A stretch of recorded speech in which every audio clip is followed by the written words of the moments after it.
ও আমার বন্ধুরা, ও আমার সঙ্গী সাথীরা, তোমরা আমাকে ছেড়ে দাও, আমাকে তোমরা ধরে রেখো না। কারণ আজকে আমার নবী, বিশ্ব নবী, আমার মায়ের জন্য আল্লাহ রাব্বুল আলামিনের কাছে দুই হাত উত্তোলন করেছে।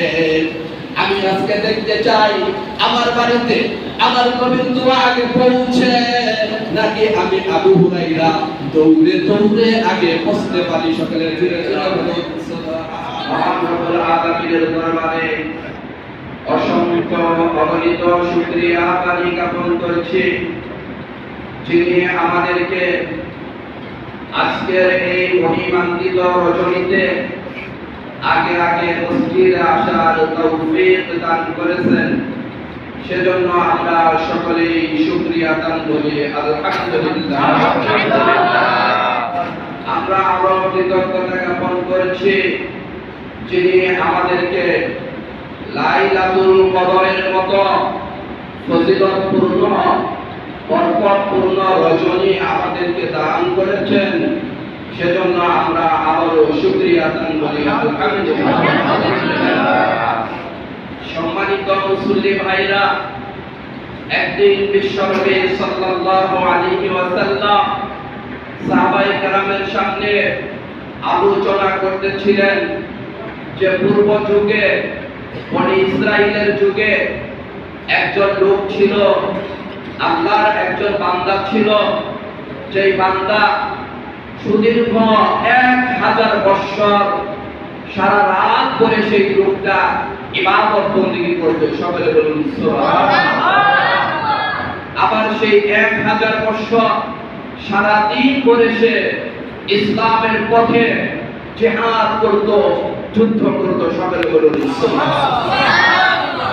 নবীজি যখন সাহাবায়ে কেরামকে বনি ইসরাইলের সেই আল্লাহর ওয়ালির কথা শোনাইতেছিল, তাদের সেই কথা শুনে সাহাবায়ে কেরাম আফসোস করতে লাগলো, আক্ষেপ করতে লাগলো, ইয়া রাসূলুল্লাহ, বনি ইসরাইলের লোকেরা হাজার হাজার বছর আয়ু পেত, জীবন পেত, হায়াত পেত, যার কারণে তারা হাজার হাজার বছর ইবাদত বন্দেগী করতে পারত। কিন্তু আমরা উম্মতে মুহাম্মাদি, আমাদের তো হায়াতের জিন্দেগি কম, আয়ু কম, আমরা বড়জোর 100 বছর, 70 বছর, 90 বছর এরকম হায়াত পেয়ে থাকি। আমরা তো বনি ইসরাইলের লোকদের মতো এত বেশি ইবাদত করতে পারবো? সাহাবায়ে কেরামের আফসোস ছিল আখিরাত সম্পর্কে। সাহাবায়ে কেরাম আক্ষেপ করতেন ইবাদত বন্দেগীর ব্যাপারে, যে আমরা তাদের চেয়ে ইবাদত কম করতে পারতেছি। আর আমাদের আফসোস হয় দুনিয়া নিয়ে, অমুকের 5 তলা বাড়ি আমি করতে পারলাম না, অমুকের 5টা গাড়ি, আমার সাইকেলও নাই। আমাদের টেনশন শুধু দুনিয়া নিয়ে, ঠিক না ভাই? ঠিক। অথচ মুমিন মুসলমান হিসেবে আমাদের টেনশন থাকবে আখিরাত নিয়ে, আমাদের চিন্তা চেতনা থাকবে পরকাল নিয়ে, ঠিক না ভাই? ঠিক। নবীজি যখন সাহাবায়ে কেরামের সামনে সেই বুজুর্গের আলোচনা করতেছিলেন, সাহাবায়ে কেরাম তার কথা শুনে আফসোস করতে লাগলো, আক্ষেপ করতে লাগলো। এমন সময় আল্লাহ রাব্বুল আলামিনের পক্ষ থেকে হযরত জিবরাইল আমিন আলাইহিস সালাম নাযিল হলেন। জিবরাইল নবীর সামনে সূরাতুল কদর, লাইলাতুল কদরের সূরা নিয়ে নাযিল হলেন। সেই সূরার সংক্ষেপ কথা হলো, উম্মতে মুহাম্মাদি যদিও তারা হায়াত কম পাবে, আয়ু কম পাবে, কিন্তু তাদেরকে এখন একটি বিশেষ রজনী লাইলাতুল কদর দেওয়া হয়েছে। লাইলাতুল কদর খায়রুম মিন আলফিশ শাহর, যে লাইলাতুল কদর 1000 মাসের চাইতেও শ্রেষ্ঠ। সকলে জোরে জোরে বলুন সুবহানাল্লাহ। অর্থাৎ তোমরা উম্মতে মুহাম্মাদি হায়াত কম পাইবা, কিন্তু তোমাদের স্পেশাল বোনাস দেওয়া হয়েছে। কি দেওয়া হয়েছে? তোমরা যদি একটি রাত জেগে ইবাদত করতে পারো, 1000 মাস জেগে ইবাদত করলে যেই সওয়াব পাবে, এই একটি মাত্র রাত, আজকের রাত লাইলাতুল কদর জেগে ইবাদত করলে তার চেয়ে বেশি সওয়াব পাবে। সকলে জোরে জোরে বলুন সুবহানাল্লাহ। সম্মানিত মুসলিম ভাইরা, হাদিস শাস্ত্রের সর্বাধিক গ্রহণযোগ্য কিতাব আসাহুল কুতুবি বাদা কিতাবিল্লাহ সহিহুল সহিহ মুসলিম শরীফে বর্ণিত বিশ্বনবীর প্রিয় সাহাবী হযরত আবু হুরায়রা রাদিয়াল্লাহু তাআলা আনহু বয়ান করেন নবীজি ইরশাদ করেছেন قال النبي صلى الله عليه وسلم قال الله عز وجل الله رب العالمين বলেন إذا تقرب العبد إلي شبرا تقربت إليه ذراعا আল্লাহ রাব্বুল আলামিন স্বয়ং নিজে বলতেছেন কোন বান্দা বান্দী যখন আমার দিকে মসজিদের দিকে ধর্মীয় কাজকামের দিকে আধা হাত অগ্রসর হয় আমার রহমত সেই বান্দার দিকে এক হাত অগ্রসর হয়ে যায়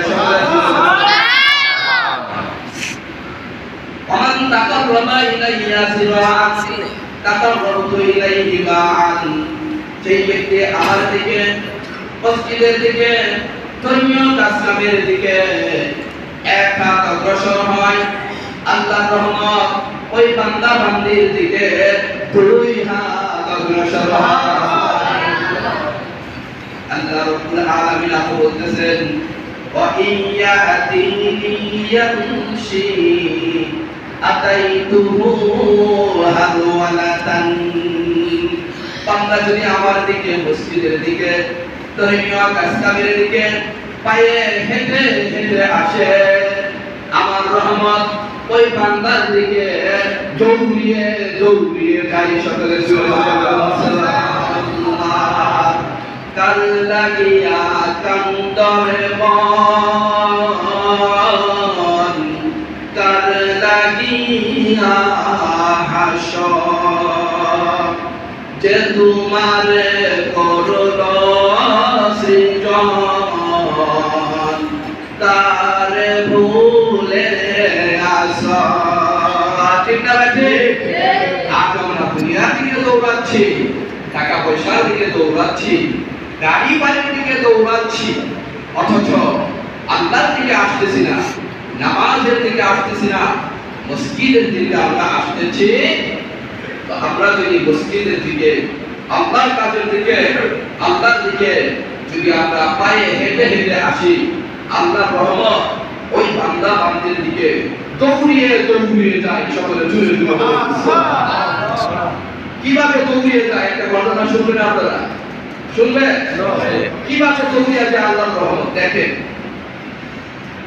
হাদিস শাস্ত্রের সর্বাধিক গ্রহণযোগ্য কিতাব সহিহ বুখারী সহিহ মুসলিম শরীফের ঘটনা হযরত আবু হুরায়রা রাদিয়াল্লাহু তাআলা আনহুর ঘটনা একদিন আবু হুরায়রা রাদিয়াল্লাহু তাআলা আনহু বিশ্বনবীর দরবারে কান্না করতে করতে কান্নাকাটি করতে করতে উপস্থিত হলেন নবীর প্রিয় সাহাবী কান্নাকাটি করতেছে নবী জিজ্ঞেস করলেন হে আবু হুরায়রা তোমার কি হয়েছে তুমি কেন এভাবে কান্নাকাটি করতেছো কি সমস্যা কি হয়েছে এবার আবু হুরায়রা বললেন ইয়া রাসূলুল্লাহ ইয়া হাবিবাল্লাহ আমার মা জননী আমাকে বলেছে ইয়া রাসূলুল্লাহ ইয়া হাবিবাল্লাহ এই যে আপনার দরবারে আসা দোয়া করি ধর্মের কথাবার্তা শুনি ইসলামের কথা শুনি এই কারণে আমার মা আমাকে পিটাইছে মা কি করেছে এবার বিশ্বনবী বলতেছেন হে আমার সাহাবায়ে কেরাম তোমরা শুনে রেখো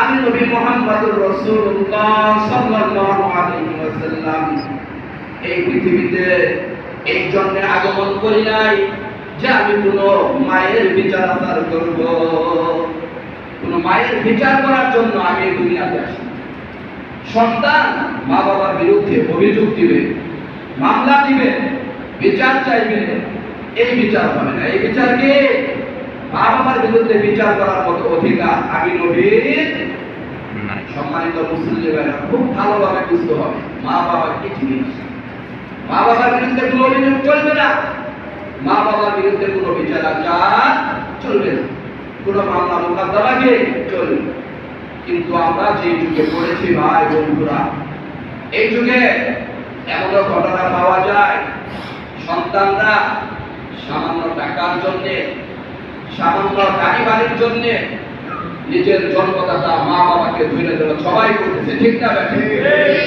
আপনারা শুনেছেন ইতিহাস ঐশী নামে একজন পুলিশ কর্মকর্তার মেয়ে ছিল। এই কুখ্যাত মেয়ে, এই খারাপ মেয়ে, সন্ত্রাসী মেয়ে সামান্য বাবার টাকার জন্য, গাঞ্জার টাকার জন্য নিজের জন্মদাতা পিতা এবং মাতাকে সবাই করে দিয়েছে। সকল বলুন আউযুবিল্লাহ। কয়েকদিন আগের ঘটনা মনে হয় সাভারে, এখানেও এরকম দুর্ঘটনা ঘটেছে যে একটা মেয়ে সে তার বাবাকে ধরে জবাই করেছে।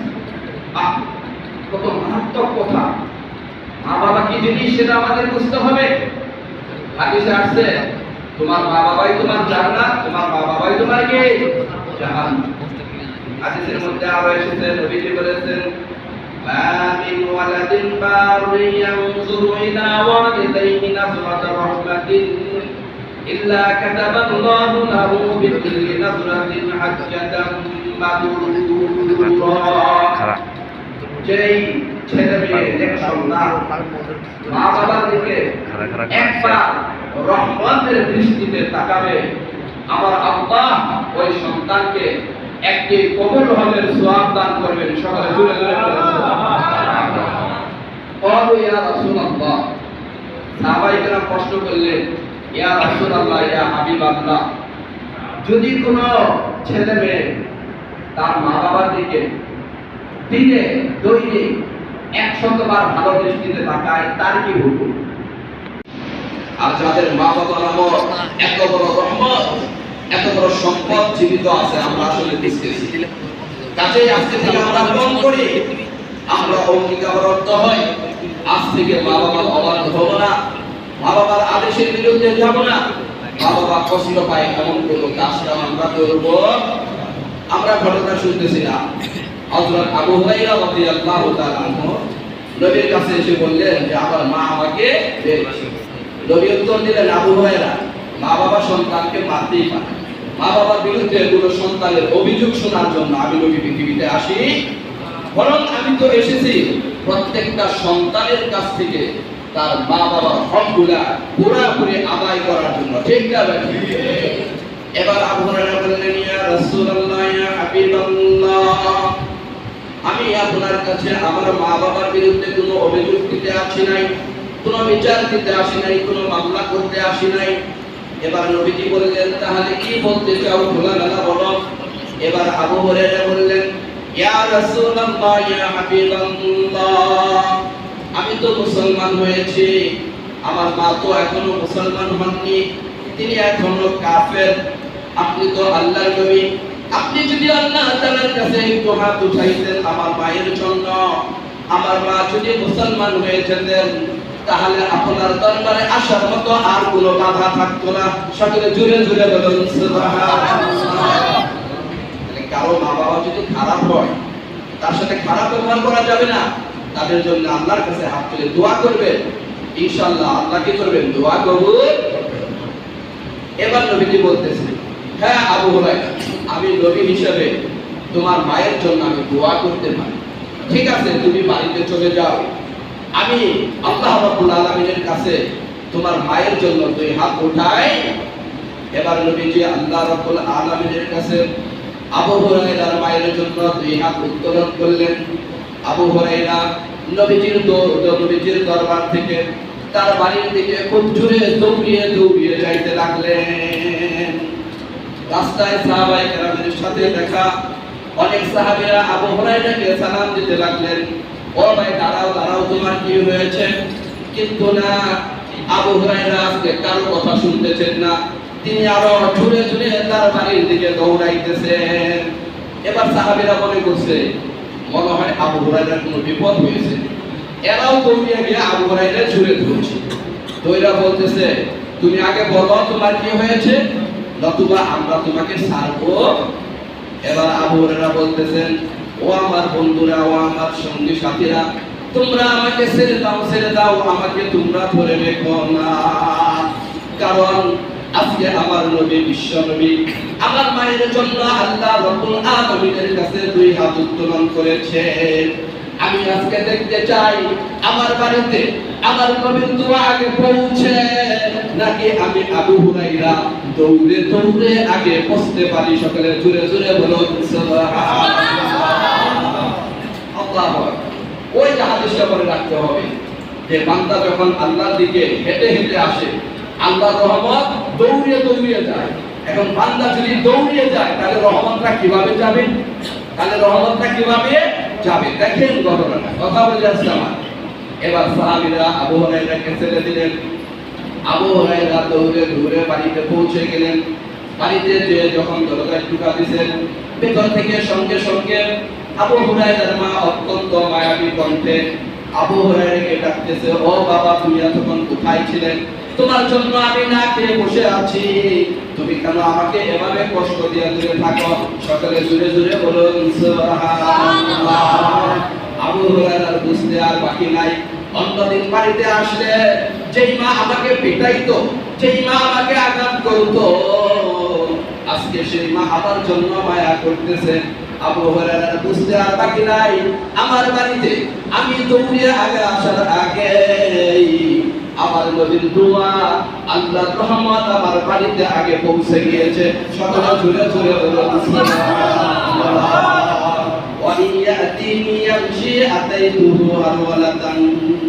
বান্দা যখন আমার দিকে, মসজিদের দিকে, ধর্মীয় কাজের দিকে পায়ে হেঁটে হেঁটে আসবে, ওই বান্দার দিকে আল্লাহর রহমত দৌড়িয়ে দৌড়িয়ে যায়। সকলে বলুন সুবহানাল্লাহ।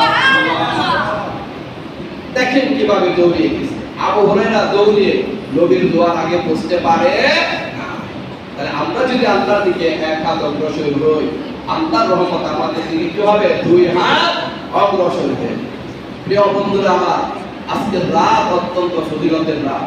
আজকের রাতে হাজারো লক্ষ কোটি গুনাহগার বান্দাদেরকে আল্লাহ তাআলা ক্ষমা করে দিবেন। আমরাও তো অনেক পাপ, অনেক গুনাহ খাতায় এই দুনিয়াতে করেছি, ঠিক না ঠিক? আমরা গুনাহ করি নাই এমন কোনো মানুষ কি এখানে আছে? না। আমাদের সবার দ্বারা ছোট বড় কবিরা সগীরা যে কোনো ধরনের গুনাহ খাতা হয়ে থাকতেই পারে। হাদিসে আছে, নবী বলেছেন, কুল্লু বানি আদামা খাত্তাউন ওয়া খায়রুল খাত্তাইনা আত-তাওয়াবুন। আদমের প্রতিটি সন্তান, আদমের প্রতিটি ছেলে মেয়ে সন্তান, এরা সবাই গুনাহগার, সবাই কি গুনাহগার, অর্থাৎ সবার দ্বারা কিছু না কিছু গুনাহ খাতা হয়ে থাকে। ওয়া খায়রুল খাত্তাইনা আত-তাওয়াবুন। তবে সবচেয়ে শ্রেষ্ঠ বান্দা হলো তারাই যারা গুনাহ খাতা হয়ে যাওয়ার পরে তওবা করে। কি করে? তওবা। তাহলে আমরাও তো গুনাহ খাতা করেছি, কাজে আল্লাহ তাআলার কাছে আজকে এই মহিমান্বিত রজনীতে, মাগফিরাতের রাতে, ফজিলতের রাতে আল্লাহর কাছে আমাদেরকে তওবা করতে হবে। আল্লাহ রাব্বুল আলামিন ইরশাদ করেছেন, ইয়া আইয়ুহাল্লাযীনা আমানু তুবু ইলাল্লাহি তাওবাতান নাসুহা। হে ঈমানদারেরা, ও মুসলমানেরা, তোমরা আল্লাহ তাআলার দরবারে খাঁটি তওবা করো। তওবায়ে নাসুহা আরবি শব্দ, অনেক সুন্দর অর্থ এগুলা। এটা আমরা সহজে বুঝতে পারি। খাঁটি তওবা, যে তওবার মধ্যে কোনো ভেজাল থাকবে না, কোনো ঝামেলা থাকবে না, কোনো লৌকিকতা থাকবে না, এরকম তওবা করলে অবশ্যই আমার আল্লাহ মাফ করে দিবেন। হাদিস শাস্ত্রের সর্বাধিক গ্রহণযোগ্য কিতাব আসাহুল কুতুবি বাদা কিতাবিল্লাহ সহিহুল বুখারী। সহিহ মুসলিম শরীফে বর্ণিত আন আবি হুরায়রা রাদিয়াল্লাহু আনহু আন্নাহু ক্বাল। বিশিষ্ট সাহাবী হযরত আবু হুরায়রা রাদিয়াল্লাহু তাআলা আনহু বর্ণনা করেন যে একদিন বিশ্ব নবীর দরবারে গামেদি বংশের একজন নারী, একজন মহিলা নবীর দরবারে উপস্থিত হলেন। নবীর দরবারে এসে মহিলাটা বলতেছে, ইয়া রাসূলুল্লাহ ইয়া হাবিবাল্লাহ কদ জাগাইতু। হে নবীজি, আমি তো শয়তানের ধোঁকায় পড়ে জিনা করেছি। ইয়া রাসূলুল্লাহ, আমি শয়তানের ধোঁকায় পড়ে ব্যভিচার করে ফেলেছি, জিনা করে ফেলেছি। আমাকে দুনিয়াবি শাস্তিটা দিয়ে দেন। দুনিয়ার শাস্তিটা কি করে? জিনা, বিবাহিত নারী পুরুষ জিনা করলে দুনিয়াবি শাস্তি হলো মৃত্যুদণ্ড, পাথর মেরে মৃত্যুদণ্ড। এই কঠিন শাস্তি আমাকে দিয়ে দেন, কারণ দুনিয়ার শাস্তি এটা সহজ, আখিরাতের শাস্তি কি হবে? আরো বেশি কঠিন। মেয়েটা যখন নবীর কাছে এই কথা বললেন, সঙ্গে সঙ্গে নবীজি তার চেহারাটা ঘুরিয়ে অন্য দিকে, মহিলাটা আবার ঘুরিয়ে নবীজির সামনে গিয়ে আবার বলতেছে, ইয়া রাসূলুল্লাহ, সত্যি সত্যি আমি ব্যভিচার করেছি, আমার উপর দুনিয়াবি শাস্তি প্রয়োজন। নবীজি আবার মুখ ঘুরিয়ে অন্য দিকে নিয়ে নিলেন। আবারও সামনে গিয়ে মহিলাটা বলতেছে, ইয়া রাসূলুল্লাহ কদ জাগাইতু, আমি তো এরকম করেছি, আমাকে শাস্তি দাও। সম্মানিত মুসলিম ভাইয়েরা, খুব খেয়াল করতে হবে। এরপরও নবীজি মহিলার কথায় কান দিতেছে, যে মহিলা উল্টাপাল্টা হয়তো বলতে পারে। এবার মহিলা বলতেছে, ইয়া রাসূলুল্লাহ, ইয়া হাবিবাল্লাহ, মনে হয় আপনি আমাকে বিশ্বাস করতেছেন না। বিশ্বাস করুন, আমি অবশ্যই ব্যভিচার করেছি। ব্যভিচার করার কারণে আমার পেটটাও বড় হয়ে গেছে, পেটের ভিতরে বাচ্চা এসে গেছে। এবার নবীজি বুঝতে পারলেন হয়তো মেয়েটা সত্য হয় বলতেছে। তো এবার নবীজি মেয়েটাকে বললেন, এক কাজ করো, তুমি তো অপরাধ করেছো, তোমার পেটের বাচ্চা তো কোনো অপরাধ করেনি, তুমি বাড়িতে চলে যাও। যখন তোমার এই সন্তান ডেলিভারি হবে, বাচ্চা প্রসব হবে, তারপরে তুমি আমার কাছে এসো, তোমার মৃত্যুদণ্ড কার্যকর করা হবে। খেয়াল করুন, আমরা কোনো অপরাধ করলে সেটা আরো লুকিয়ে রাখার চেষ্টা করি, যেন শাস্তি না পেতে হয় দুনিয়া। আর আল্লাহর নবীর সাহাবীরা কোনো অপরাধ হয়ে গেলে সেটার শাস্তি গ্রহণ করার জন্য তারা পাগল মারা থাকতেন। তওবা করার জন্য কি ছিলেন? পাগল মারা। এবার মহিলা বাড়িতে এসে পড়লো। বাড়িতে এসে মহিলাটা চিন্তা ভাবনা করতে লাগলো, নবী তো আমাকে ফিরিয়ে দিলেন, কবে বাচ্চা হবে, কবে আমাকে শাস্তি দিবেন। এর আগেই যদি আমার মৃত্যু হয়ে যায় তখন কি হবে, আমি আল্লাহর কাছে কি জবাব দিব? যাই হোক, দেখতে দেখতে সেই মহিলার বাচ্চা ডেলিভারি হলো। বাচ্চাটা ডেলিভারি হওয়ার সঙ্গে সঙ্গে একটা কাপড় দিয়ে পেঁচিয়ে বাচ্চা কুলে নিয়ে সেই মহিলা আবার নবীর দরবারে হাজির। ইয়া রাসূলুল্লাহ, ইয়া হাবিবাল্লাহ, এই যে আমার বাচ্চা প্রসব হয়েছে, আমাকে মৃত্যুদণ্ড দান করুন। এবার নবীজি বললেন, হে মেয়ে, এই বাচ্চা তো এখন ছোট, সে কি খাবে? তোমাকে যদি আমরা মৃত্যুদণ্ড দেই, তাকে তুমি বাড়িতে নিলে তোমার বুকের দুধ খাওয়াইতে থাকো। এই বাচ্চা যখন বড় হবে, বাচ্চা যখন খাবার দাবার গ্রহণ করতে পারবে, রুটি গ্রহণ করতে পারবে, তখন তুমি আসবে, তখন তোমাকে শাস্তি দেওয়া হবে। এবার মহিলা বাড়িতে ফিরে গেলেন। বাড়িতে ফিরে যাওয়ার পর 6 মাস 1 বছর বাচ্চাকে পাললেন। এরপরে পথে পথে বাচ্চা যখন একটা রুটি মুখে দিতে পারে, মুখে একটা রুটি দিয়া তাড়াতাড়ি নবীর দরবারে আসে, ইয়া রাসূলুল্লাহ, এই যে আমার বাচ্চা খাবার গ্রহণ করতে পারে, আমাকে শাস্তি দেন। আমাকে কি করেন? আমাকে শাস্তি দেন, আমাকে মৃত্যুদণ্ড। আর আমাদের দেশের মানুষ, হ্যাঁ, কোনো শাস্তি তো পাইব দূরের কথা, জেলখানা ভেঙে আমরা পালিয়ে যাই, ঠিক না ব্যাঠি? অথচ দুনিয়াবি শাস্তিটা কি ছিল? সহজ ছিল আখিরাতের শাস্তি। এবার নবীজি যখন বুঝতে পারলেন যে এই মেয়েটা মনে হয় অবশ্যই ব্যভিচারী করেছে এবং সে মৃত্যুদণ্ডের জন্য সম্পূর্ণভাবে ব্যাকুল পারা, আল্লাহর কাছে খাঁটি মনে তওবা করার জন্য সে ব্যাকুল পারা, তখন নবীজি সাহাবায়ে কেরামকে আদেশ করলেন তাকে শরীয়তের শাস্তি দেওয়ার জন্য। এবার সাহাবায়ে কেরাম সবাই মিলে সেই মহিলাকে শরীয়তের শাস্তি দিতে লাগলেন। দিতে দিতে দিতে দিতে একটা সময় মহিলাটা মারা গেল। ওই মহিলার শরীর থেকে এক ফোঁটা রক্ত ইসলামের বীর সেনানী হযরত খালিদ ইবনে ওয়ালিদ রাদিয়াল্লাহু তাআলা আনহুর গায়ে ছিটে লেগেছিল। ওই মহিলার এক ফোঁটা রক্ত, সঙ্গে সঙ্গে খালিদ ইবনে ওয়ালিদ সাহাবী, তিনি একটু নাক ছিটকালেন, হ্যাঁ, এরকম খারাপ মহিলার রক্ত আমার গায়ে লাগলো, আমার কি লাগলো? এই ঘটনাটা নবীর কাছে পৌঁছলো। সে মহিলার একটু রক্ত ওই খালিদের গায়ে লাগছে দেখে আসে নাক ছিটকাইছে। নবীজি সঙ্গে সঙ্গে সমস্ত সাহাবায়ে কেরামকে একত্রিত করে বললেন, হে সাহাবায়ে কেরাম, তোমরা এই মহিলার রক্ত লাগছে দেখে নাক ছিটকাইতেছ, তোমরা জানো এই মহিলা এত সুন্দর তওবা করেছে, এত খাঁটি নির্ভেজাল তওবা করেছে, তার এই তওবাকে যদি গোটা মদিনাবাসীর মধ্যে ভাগ করে দেওয়া হয়, সবাই সমানভাবে পাবে। সকলে জুড়ে জুড়ে বলে সুবহানাল্লাহ। ইয়া আইয়ুহাল্লাযীনা আমানু তুবু ইলাল্লাহি তাওবাতান নাসুহা। ও ঈমানদাররা, তোমরা আল্লাহ তাআলার কাছে খাঁটি তওবা করো, নির্ভেজাল তওবা করো। আজকে এই মহিমান্বিত রজনীতে খাসভাবে সবাই নিজেদের অতীতের সমস্ত গুনাহগাতার কথা স্মরণ করে আমরা তওবা করব, মাফ চাইব। ইনশাআল্লাহ আমাদের কি করে দিবেন? মাফ করে। সহিহ বুখারী এবং মুসলিমের আরেকটি ঘটনা, এই ঘটনা বলে আমি আলোচনা শেষ করে দিব। সম্মানিত মুসলিমরা খুব মনোযোগ দিয়ে শুনবো। আন আবি সাঈদ আল-খুদরি রাদিয়াল্লাহু আনহু আন্নাহু قال قال النبي صلى الله عليه وسلم, বিশিষ্ট সাহাবী হযরত আবু সাঈদ খুদরি রাদিয়াল্লাহু আনহু বয়ান করেন, বিশ্বনবী সাল্লাল্লাহু আলাইহি ওয়াসাল্লাম ইরশাদ করেছেন, অতীত যুগে বনি ইসরায়েলে একজন লোক ছিল, একজন মানুষ ছিল, যে লোকটা কতালা 99 নাফসান, যে লোকটা একটা নয় দুইটা নয় 99টা খুন করেছে। কয়টা? 99। একটা কম 100। 99 জন লোককে ওই ব্যক্তি কি করেছে? হত্যা।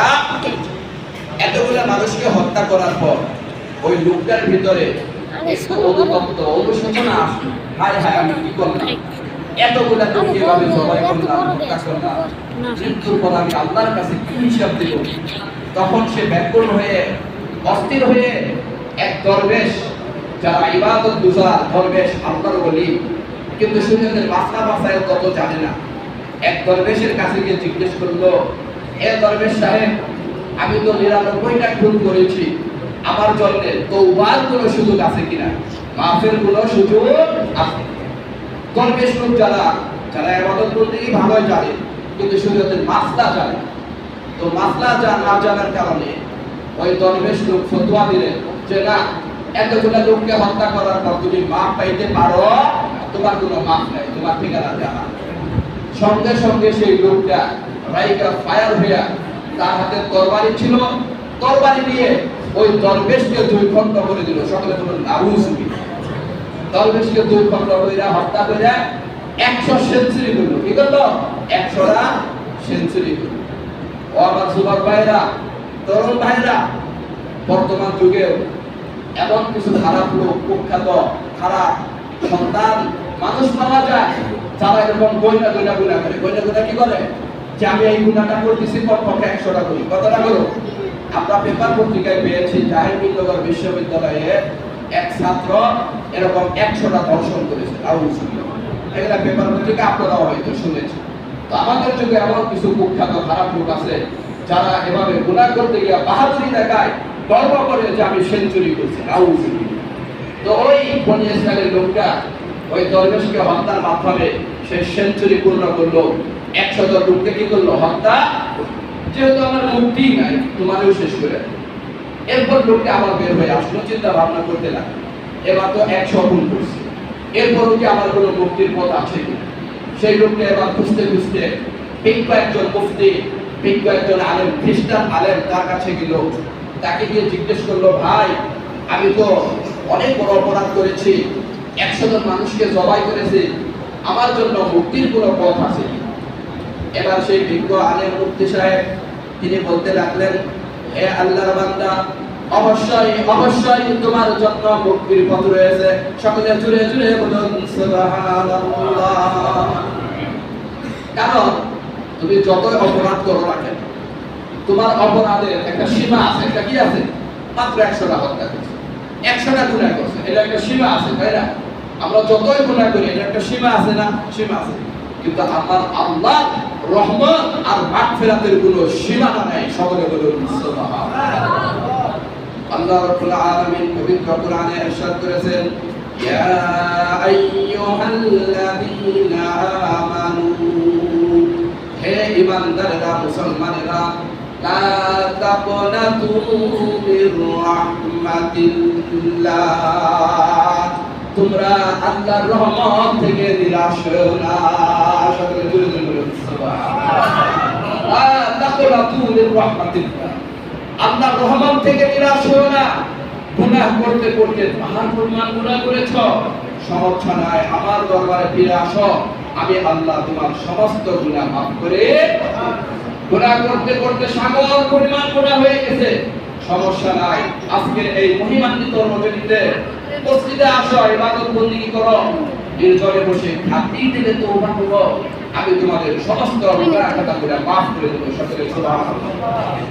সম্মানিত মুসলিম ভাইরা, হাদিসে নবীজি বলেছেন, আলী ইবনে মাসউদ রাদিয়াল্লাহু আনহু আন্নাহু قال قال النبي صلى الله عليه وسلم التائب من الذنب كمن لا ذنب له, গুনাহ থেকে তওবাকারী ওই ব্যক্তির মতো যার জীবনে কোনো গুনাহই নাই। সকলে বলুন সুবহানাল্লাহ।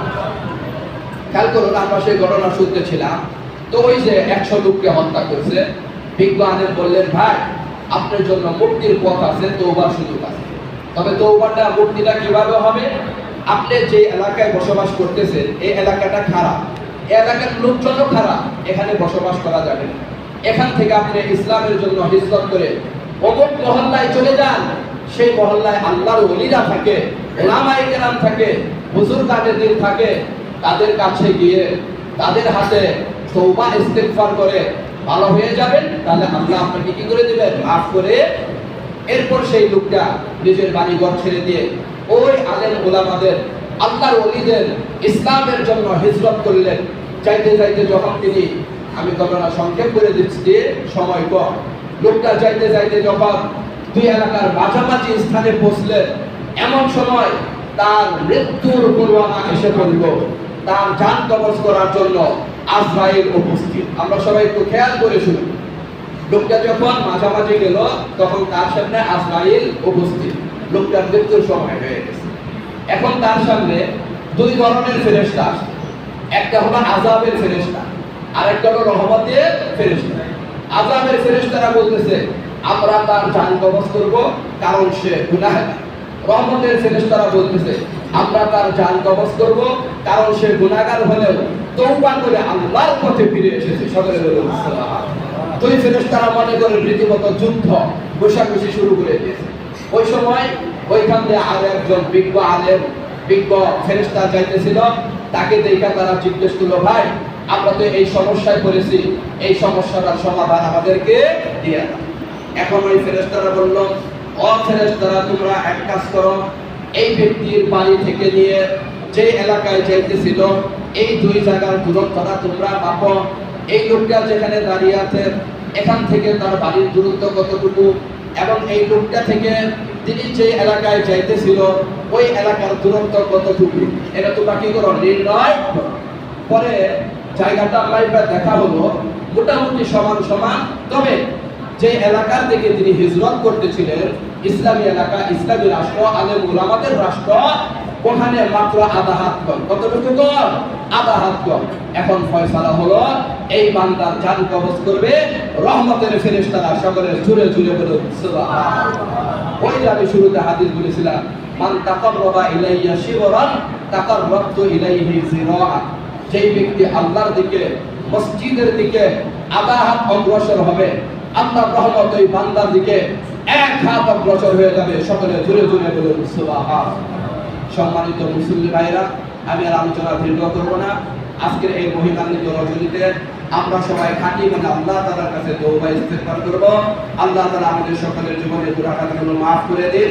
যাহা কিছু আলোচনা হলো এগুলো ভুল ত্রুটি ক্ষমা করে এগুলোর উপর পুরোপুরি আমল করার তৌফিক দান করুন। আমিন। ওয়া আখিরু দাওয়ানা আলহামদুলিল্লাহি রাব্বিল আলামিন।